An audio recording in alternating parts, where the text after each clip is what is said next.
And that was, of course, Wave of Mutilation by the Pixies.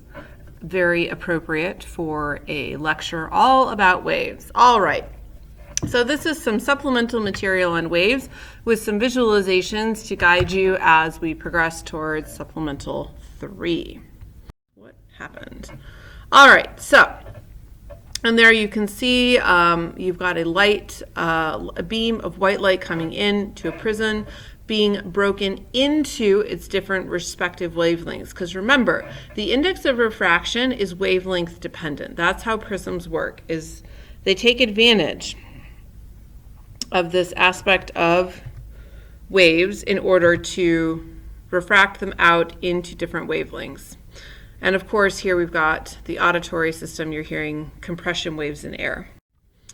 So, waves are, as we've said before, energy propagation. And so wave motion is the transfer of energy via waves. So for example, when you see waves that have been thrown into water, you can see the ripples. That's the energy coming from the stone that you threw into water. Earthquakes, this is energy from the earth. So when you have the different plates of the earth rubbing against each other, it creates waves within the crust. Music, sound, energy propagated through materials, and light, which is light waves can go through space. They don't need a medium to propagate through, carrying energy. So, quick review of properties with some really pretty pictures.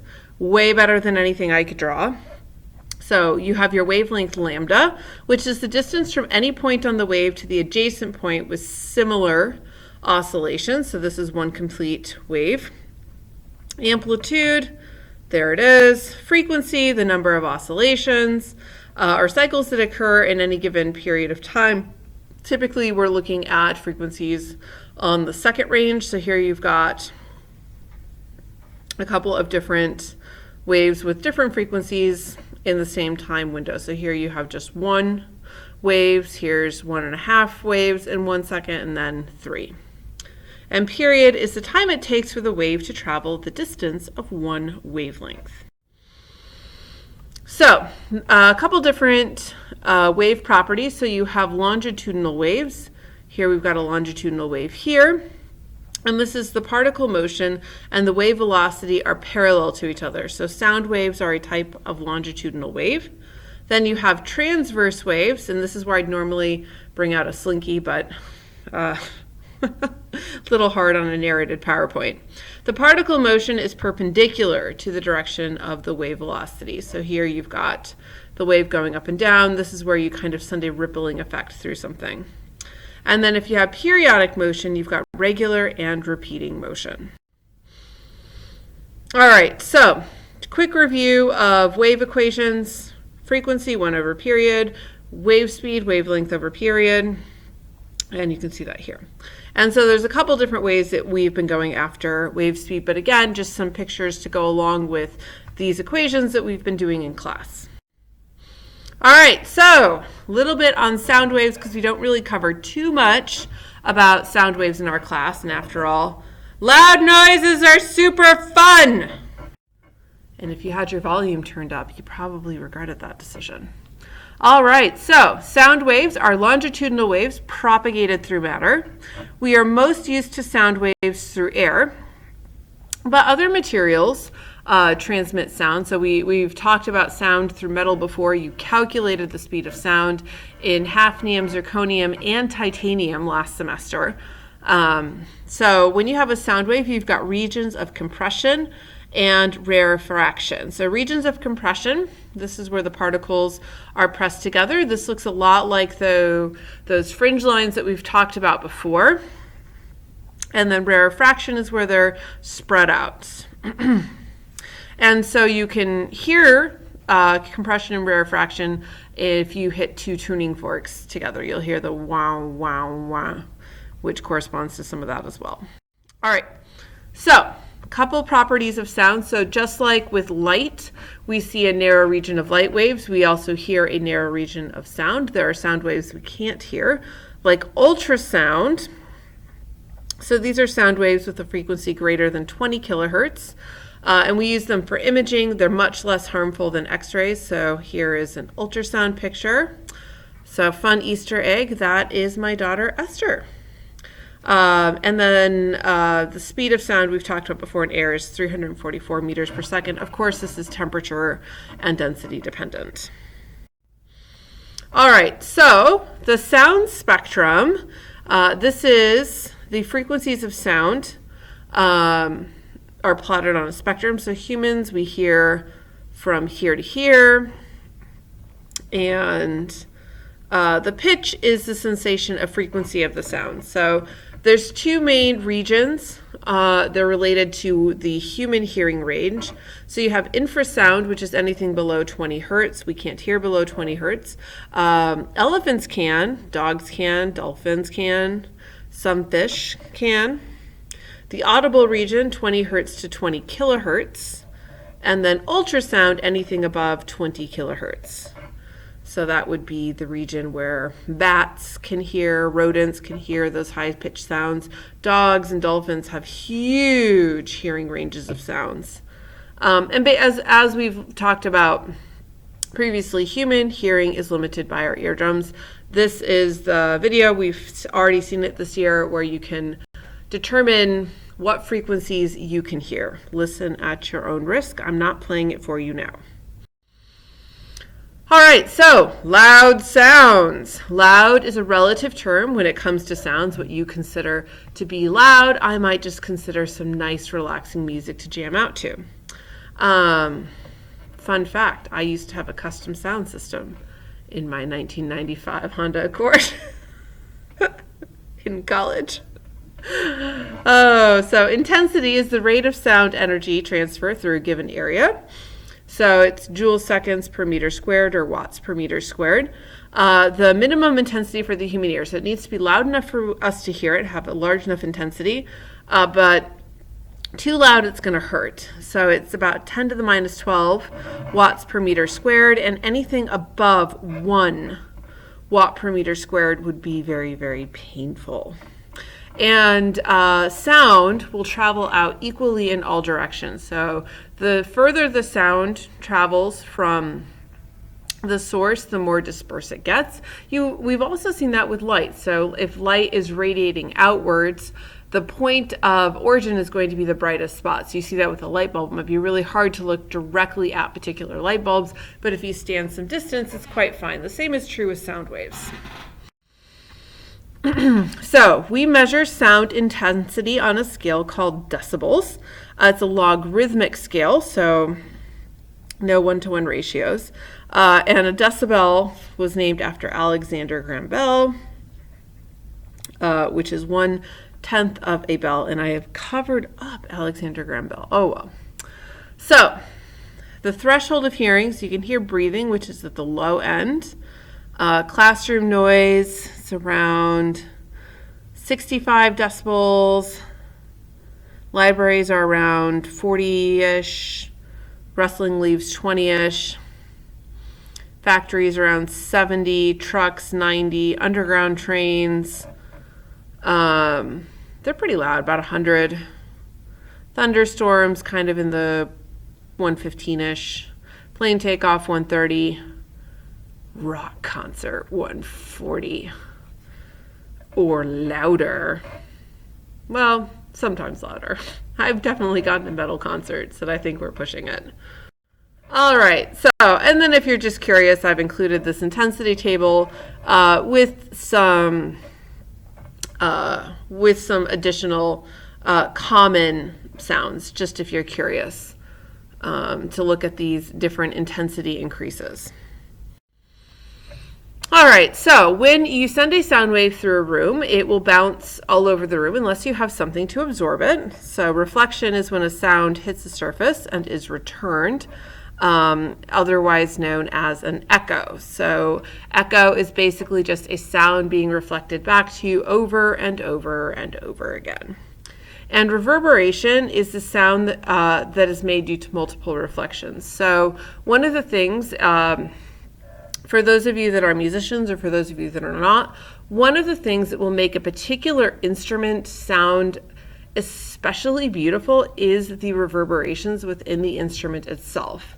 So the like the Stradivarius violins, part of what makes them special is because the way sound reverberates throughout it. So these things are not necessarily imperfections that can be a part of the nuanced sound experience that you're having. So it can be done in a way where it's very pleasing to the ear.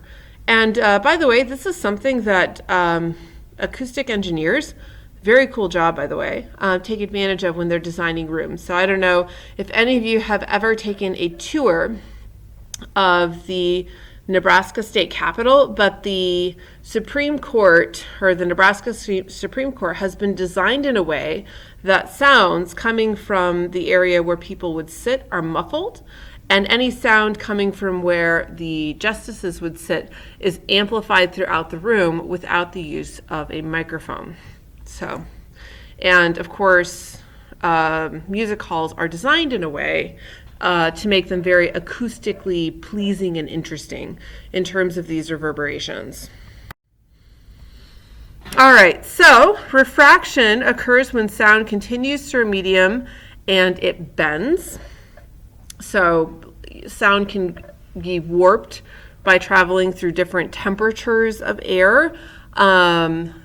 I've dealt with issues of rarefaction when I was designing acoustic transducers, and in which case I needed to think about matching the acoustic properties of different materials in areas where I wanted the sound to transmit well, and then having a mismatch where I wanted sound to be lost. I wanted to warp the sound out of my signal range.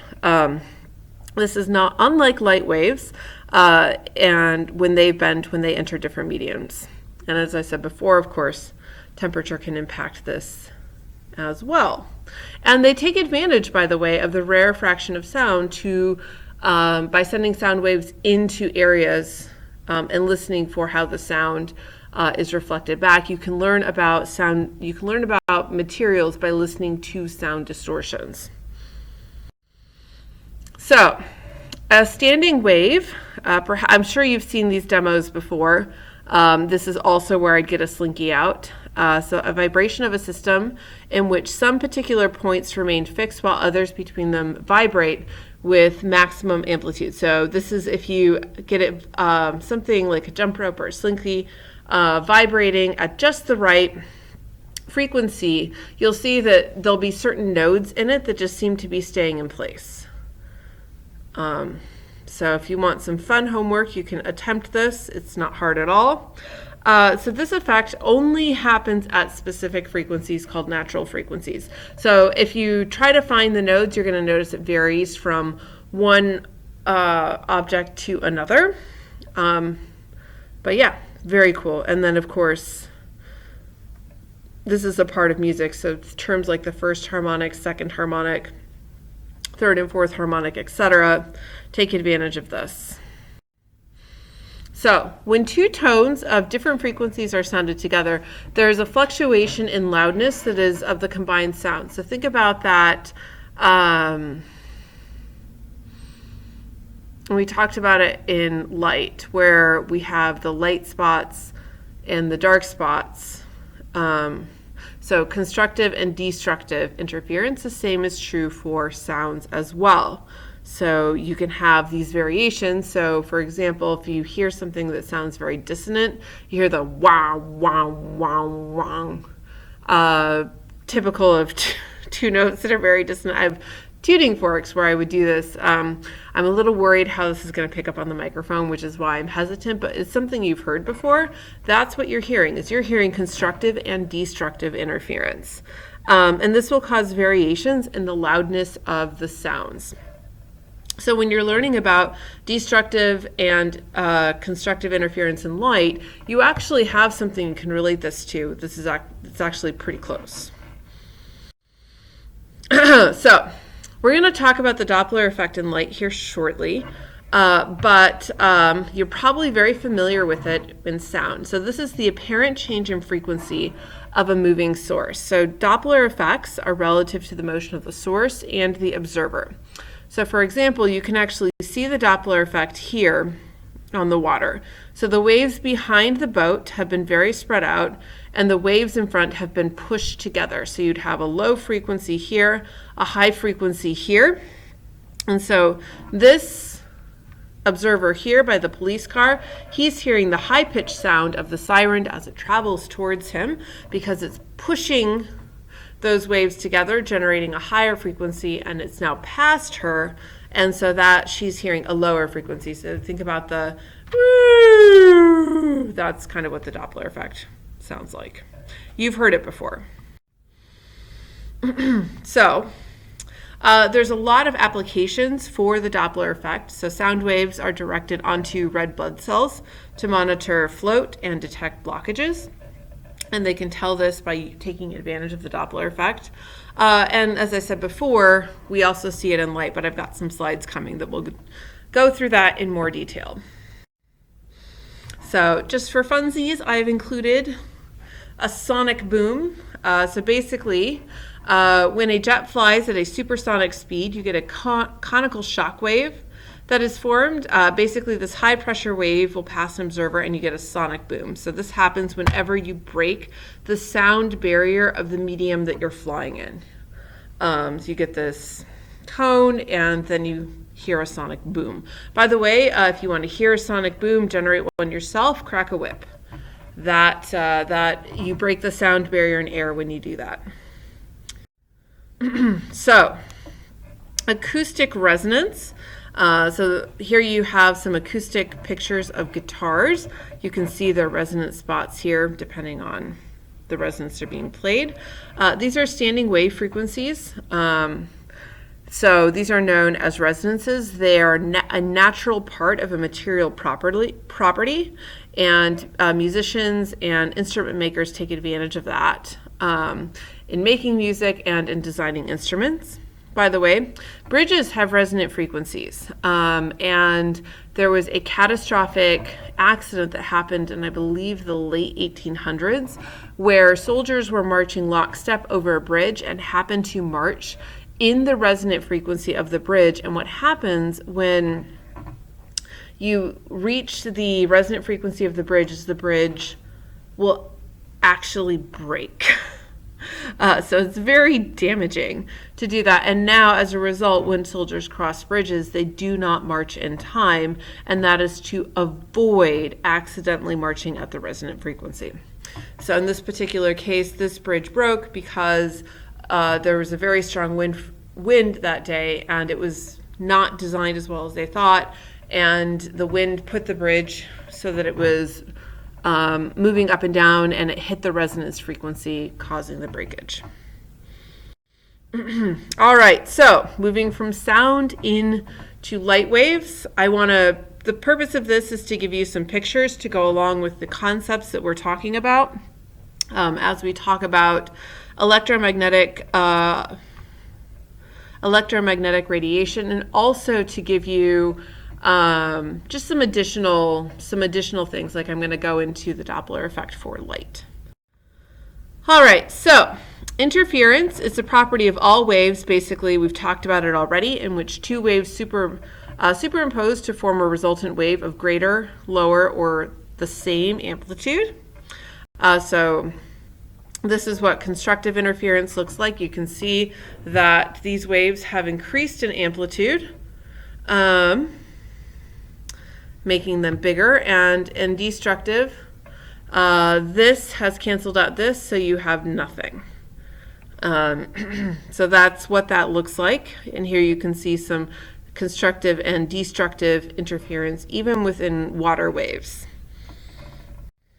So the experiment that showed both the particle-like nature and wave-like nature of light is the double slit experiment. So essentially what happened, I've shown some visualizations in some classes before. It's so cool. Like, if you've never read the double slit experiment, I can't recommend reading it highly enough.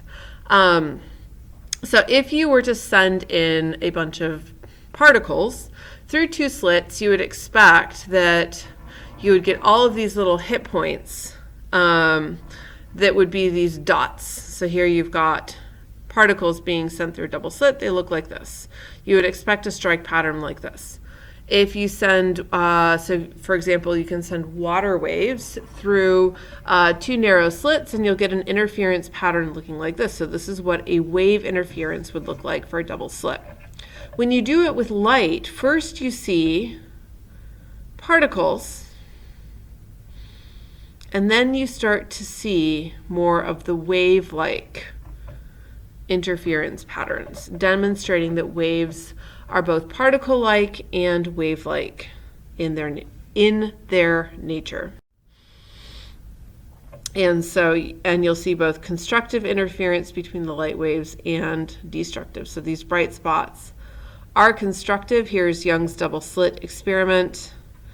And this is what they saw. They had an intensity distribution of the different fringes. So when we reference this in class, now you have something to visualize to refer it to. And here we've got some more images of constructive interference.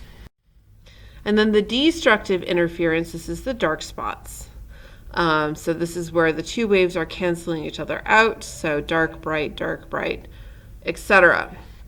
And so you would get, within the double slit experiment, some destructive interference. And as I've told you, I've looked at fringe lines before using a Mach-Zehnder interferometer, and that's exactly what they look like. It's white lines and dark lines. So the Doppler effect for sound yields an increased sound frequency. As we've talked about with trains, increased sound frequency as a source, such as the train, approaches, and a decreased frequency as the source recedes. The Doppler effect was named after Christian Andreas Doppler, and we see a similar change in frequency when the source of the sound is fixed and you, the observer, are moving. So if you're running around, you might be able to induce a Doppler effect in the sound you're listening to as a result of your motion. But the formula for the Doppler effect depends on whether the source or the receiver is moving.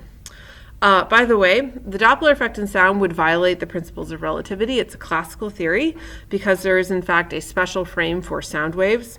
Sound waves depend on media such as air, water, or a steel plate in order to propagate, and light doesn't. So it's a little bit different to think about it. You can visualize it the same in your head for sound and light, but there are some nuanced differences between the two. And then if you take astronomy, you can learn about something called a cosmological redshift, which is not a Doppler shift. It is something else entirely. And very, very cool. All right, so how this works. We have viewers at rest would see these waves with their appropriate frequency and amplitude. So you would hear it just as it's intended to be heard. Now, if we have waves from a moving source, you see something different. So you can see, if you were to observe it at the front, right here, you would see blue light. At the back, you would see red light. So a receding source yields a red-shifted wave, and an approaching source yields a blue-shifted wave. And so you can see how that works from light. So you can tell if something is moving towards you or away from you by the color of light you're seeing, which of course is how we use to tell, or one of the ways we use to tell if things within the universe are moving towards us or away from us. Are they red shifted? Are they blue shifted? So here you can see blue shifted, red shifted. And you can calculate this. So delta lambda over lambda naught. Lambda naught is the laboratory wavelength, or the wavelength that would be observed if the object was not moving. Delta lambda is the amount the wavelength has changed from this movement. So it's lambda observed minus lambda naught. If delta lambda is positive, the wavelength is red shifted. If it's negative, it's blue shifted. And VR is the radial velocity, and c is the speed of light.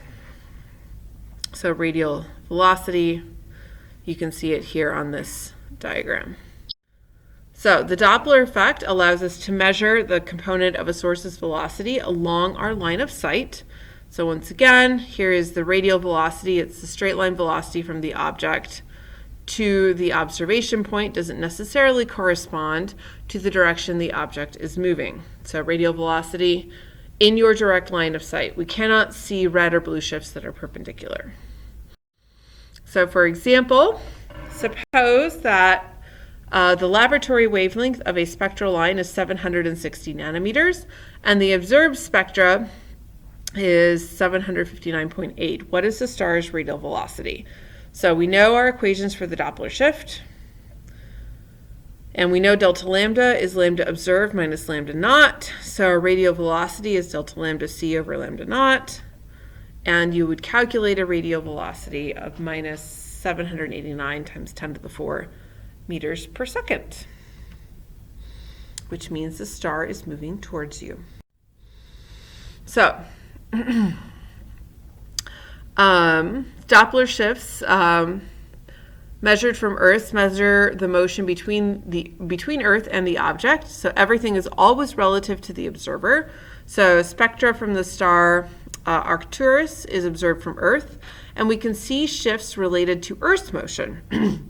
And of course, one of the big discoveries of the past 100 years is that we have seen substantial redshifting in our galaxy observations, indicating that we have an ever-expanding universe.